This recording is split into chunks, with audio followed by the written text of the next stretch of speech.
What's going on, YouTube? Welcome back to Doing Things with E-Dub. Hey, back with another one. Today we're going to pop off with some shrimp skewers. Real quick and easy. Nothing major.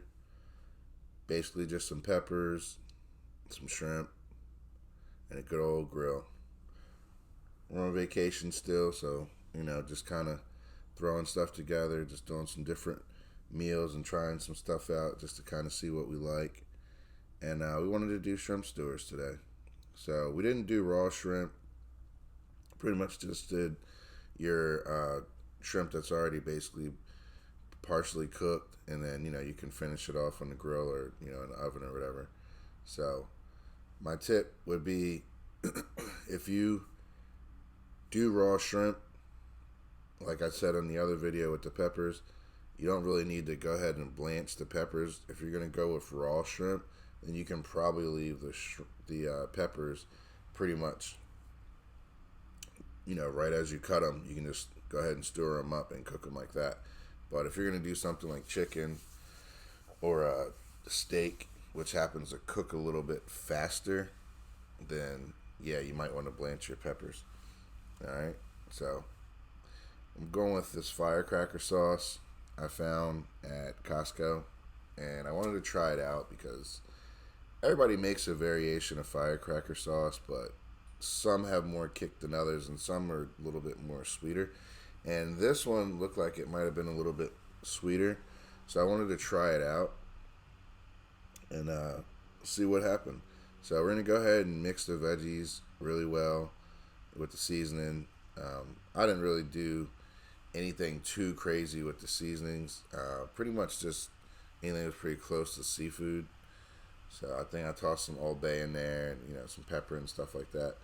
I didn't really go too crazy because I wanted really the firecracker sauce to really be what was going to be showcasing in the kebabs, not so much you're tasting onions or any of that stuff. So I just did a light dusting on there, but basically it's the same scenario. You're gonna pretty much start with the seafood, then you're gonna go peppers, seafood, or peppers, seafood, however you ended up doing that combination. But you just want to make sure when you're putting it on the grill that it is laying flat, that you're not having a situation to where one side is burning completely and the other side is not, cooking all the way through. You want to stay away from that because, again, if you're serving guests or you're serving customers or something like that, you don't want them to have one side that's completely cooked and then the other end of it, looks like it's barely been touched. And that could very well happen from just it being unbalanced when you lay it on the grill. So just be mindful of that when you're doing these shrimp skewers. Now I went ahead and already, excuse me, deveined them all the way down to the tail part, but I did leave the tails on just because I kind of wanted it to be, if you wanted to pull a shrimp off, you can pull it off by the tail and then kind of, eat it like that. So, just a little bit of effort in there. So here you see me mixing in that firecracker sauce really, really well.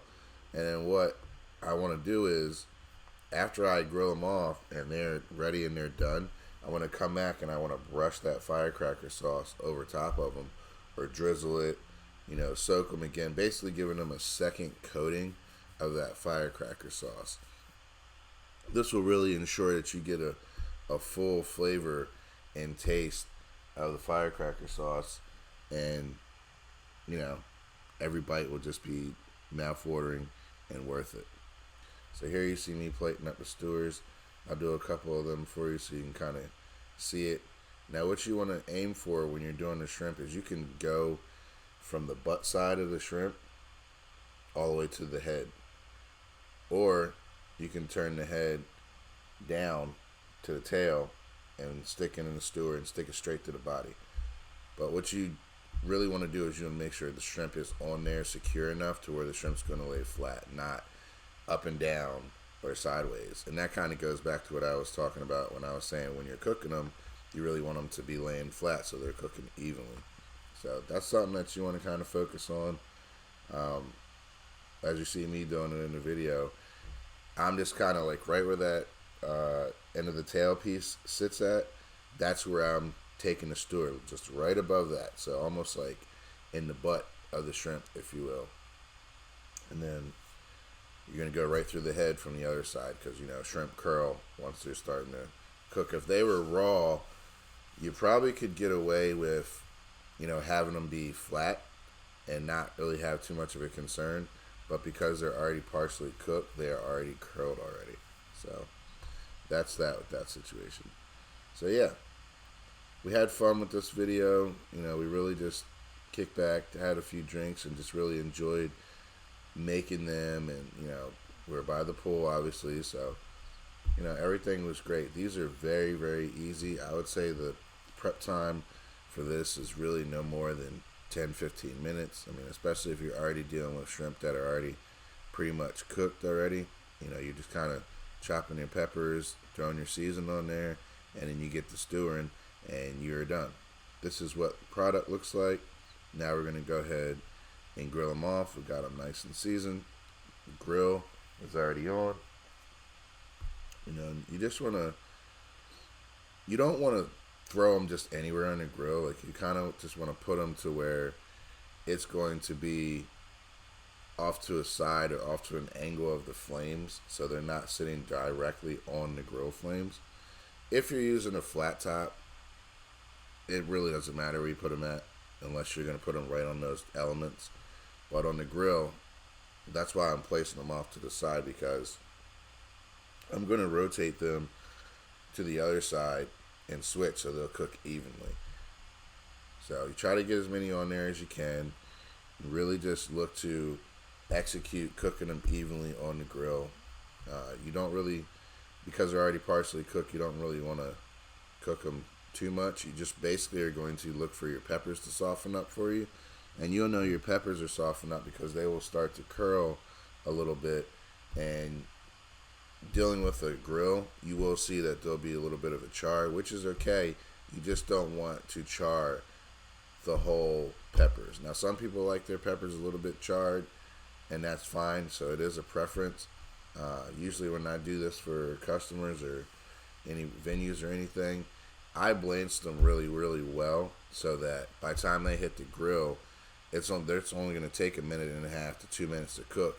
And once I see them start to soften up and the skin almost starts to remove from the peppers, then I'll pull them off, because at that point I know, okay, next they're going to start to burn, and I don't want to do that.